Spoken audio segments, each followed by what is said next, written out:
This is gonna take crackerjack timing, Wang. Total concentration. You ready, Jack?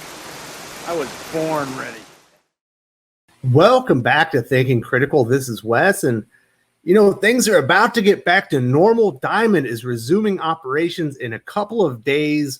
Our first new comic book day, really, in a couple of months almost. But so far, Marvel has been relatively quiet. All we knew really was that they were ending a few miniseries by moving them to digital for the end of their releases. In one upcoming, event series that was tied to Iron Man 2020, Ironheart 2020 was going to do a digital-only release. There are so many things still up in the air as far as, Ten of Swords. We know there's a Spider-Man event series out there. Still really haven't heard anything about Empire, which technically had already started with the Road to Empire Kree-Skrull War, one-shot that had already come out. But finally, solicitations are coming out. We're starting to get some information about Marvel moving forward. It is a scaled-down line. Looks like they're trimming some of the fat. And we now know Ten of Swords, written by Jonathan Hickman and Tini Howard, is coming in September. I thought we would probably get it in August, but September is the date. It's going to be coming that month. Hopefully, it's not going to overlap too much with some of the other Marvel Comics events. Still no word really on X-Men and some of the other big titles that we're missing, and Empire as well. But we do know Ten of Swords is coming. It's in the pipeline, and it's going to be here relatively soon. And we also have information on a couple of new limited series that are coming out with some classic creators. Mark Waid and Neil Adams are going to team up for Fantastic Four Antithesis, a special and longtime creative pairing. Peter David and Dale Keown returning to the Incredible Hulk with the origin series about the Maestro. So that's good news. And according to EIC CB Cebulski, there will be new announcements coming up soon. So we definitely need to discuss this more in depth. And joining me today is my good friend Perch from Comics by Perch. And now let's talk about the new information we have about Marvel Comics publishing in the near future. So Perch, we've been waiting to hear from Marvel. We knew that they had, downsized their publishing line, moved some stuff to digital only to finish off some miniseries, but we finally have news on something big. It felt like Empire wasn't going to be a big hit, but Ten of Swords from Jonathan Hickman and Tini Howard should be one of their big events that they're counting on in 2020, to get the people back in the stores. It's coming in September. Yeah, and we knew it was coming in the summer, so it was delayed a bit with this whole virus, but it is probably going to be their big event crossover now that Null, that follow up to Absolute Carnage is delayed. I think this is probably the one they need to count on for 2020. I'm sure there'll be something right at the end of the year, but Ten of Swords, it should follow up on some of the plot lines we've been seeing in both X-Men and Excalibur. That seems to be the two titles leading into this, and it should be fun. Jonathan Hickman said at a minimum, we're going to see 10 swords in this story with some of our mutant superheroes. We know that Wolverine's going to have one of his blades. Don't know why he needs a sword, but besides the point, it's a cool sword. I'm imagining Shatterstar is going to be in there with one of his swords, and we're going to get 10 blades from the Marvel Universe, maybe more. One of the things that may cause some people some pause is it's 17 issues, which is a big story. That is a lot of story. You're talking like 350 to like 390 pages in there. That's if they're not, any plus side stories where they, maybe make a 48-page comic and charge you $6 for it. Which we will get to that. There definitely is the lead-in and the Alpha and Omega issues, it sounds like, and those are going to be overpriced issues. Yeah. Mm-hmm. Now, this is something that's actually in Jonathan Hickman's wheelhouse. He is very good at huge breadth as far as scopes of story, tons of characters. He can handle things like this. Of course, we don't know so much about Tini Howard, who it sounds like she's also one of the main architects of the story. Yeah, that's why I think it does spring from Excalibur and X-Men. We saw the seeds being laid when we talked about Apocalypse and his Horsemen. They're supposedly going to play a role in this. So we saw that very early on in the Hickman X-Men run. And then Apocalypse has been up to shenanigans over in Excalibur, kind of getting some coalition around mutants and magic. And so it seems like those two things kind of fuse together. Maybe it's Apocalypse trying to get back all of his horsemen, and this is what he needs to do it. You mentioned some characters. I think we're going to get like characters like Magic and others into this mix as well. So, it should be a fun series. The 17 issues, I mean, you're talking really somewhere between $85 to $100 buy-in to this event. And in the midst of everything else, that's going to be maybe a tough sell. I also, depending on when they exactly schedule in Empire, you have a number of X-Men issues that will cross over somewhat tightly with Empire, both in the regular series and with what they did with the Gardner issue some time ago. So that's just a lot of X-Men crossovers hitting you all at once.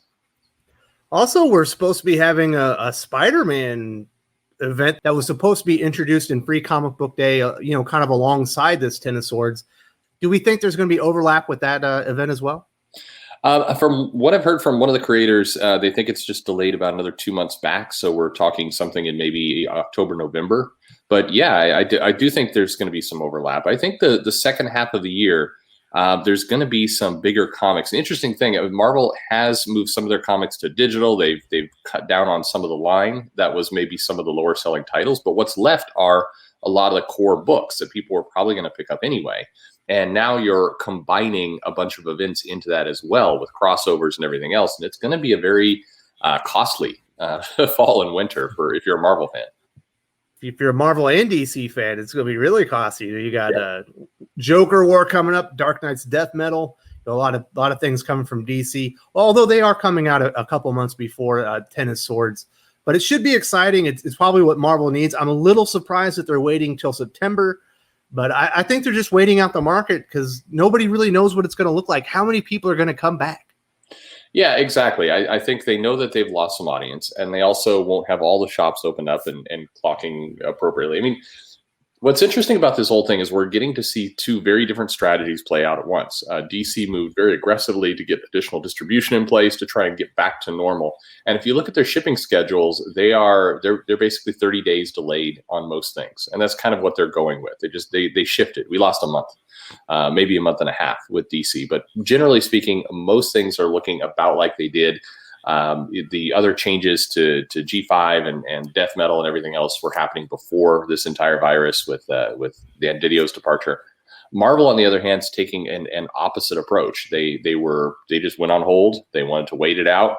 They're going to slowly leak comics back in June and July until they're not even back up to running until full capacity until mid-August. And they're taking a much more tentative approach, except Marvel then is sandwiching all these events in the second half of the year. So if they're really back up and running in September, you've got 4 months to tackle 4 or 5 maybe events in that time. That's going to be, we'll see how those strategies play out. So we got more news from Marvel. One of the interesting things that we saw is a creative team that's going to be working on Fantastic Four Antithesis. Mark Waid, maybe not the most beloved creator in the world, and Neil Adams, one of the greatest artists, in all times, but also one of the oddest writers. What do you think about that creative pairing on a Fantastic Four book?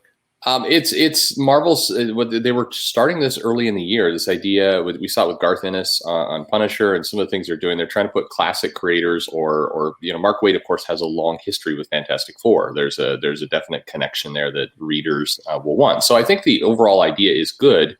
Mark Waid and Neil Adams is a bit of an odd pairing. I don't think the majority of comic buyers are all in on I don't think they know the Mark Waid drama like a lot of people on the internet probably watching this video know it. Most customers do not. It's outside of what they see. But I'm not sure Mark Waid and Neil Adams is as big as a nostalgic draw as people might think. It's about from what I've heard, it's 5-issue series. We've also got Peter David and Dale Keown reprising their work on Hulk. I think that one is in many ways a more classic pairing, one that fans are probably more looking forward to. But we'll see. So that was the final piece of news I needed to hit. We got the origin of the Maestro from Peter David, Dale Keown. Peter David has actually been really hot at Marvel for the past couple of years. His Symbiote Spider-Man series is one of the real gems that you can find at Marvel that's just consistently great that not enough people read. But he's done some Hulk one-shots. They've all been excellent. And, finally he's going back to Hulk, him and Dale Keown on a limited series for the origin of the Maestro, which is basically like an alternate version of Hulk from a different planet. I think where there aren't really any heroes left. Yeah, I mean, the Maestro was the evolution of the Hulk. The Hulk that if time spun out, he kept his intelligence. He ultimately took over the planet, killed all the heroes. Took their various weapons and things as trophies. And we saw the Maestro in recently. They played with him with Secret Wars, and then again in Contest of Champions, that brief Al Ewing series that went on. But this pairing is one comic readers, especially longtime comic readers, know. So it's Marvel's strategy of getting a handful of very classic people, put them on a 4 to 8 issue limited series, let them create something that's probably designed for trade and will sell well there, and kind of tell their long-term fans, hey, we remember you, and here's some creators you recognize on a title you like, and throw you a bone if anything.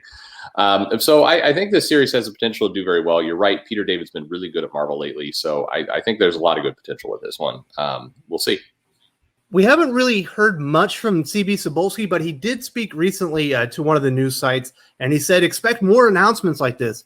You wouldn't happen to have any like 411 or idea of what else is coming out, besides this Mark Waid, Neil Adams, Fantastic Four, Dale Keown, Peter David Maestro story.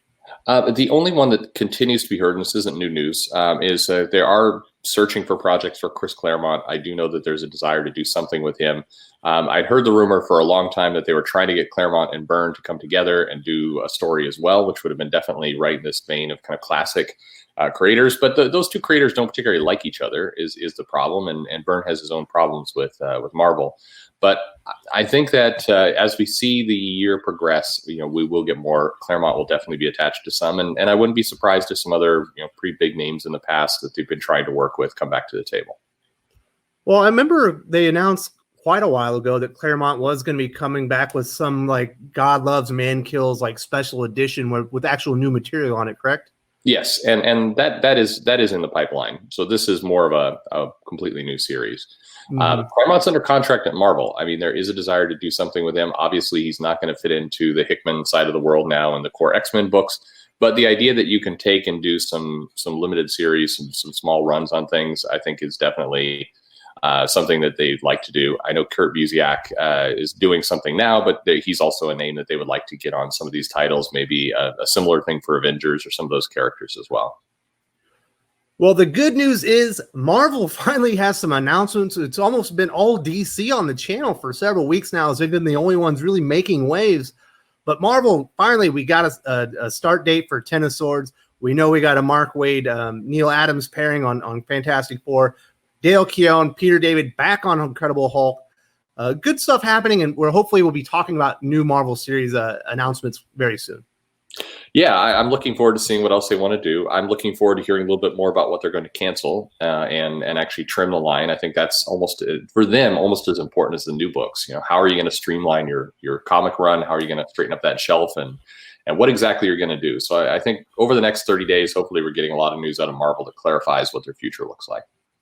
If you enjoyed this video, please give it a like. I would appreciate it very much. It helps us attract more views for the channel. Subscribe for future commentary, comic book news, and reviews. And don't forget to ring the bell for notifications.